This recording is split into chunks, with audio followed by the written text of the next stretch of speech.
ka man lang nagsikap, binabayaan mo ang iyong kinabukasan.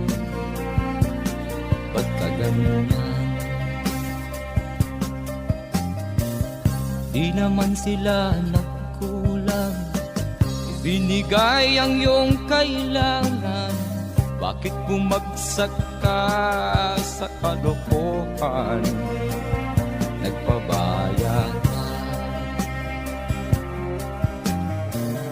lagi kang naglalasing, magulang mo'y di pinapansin. Nais lang naman nila'y sa iyong kabutihan.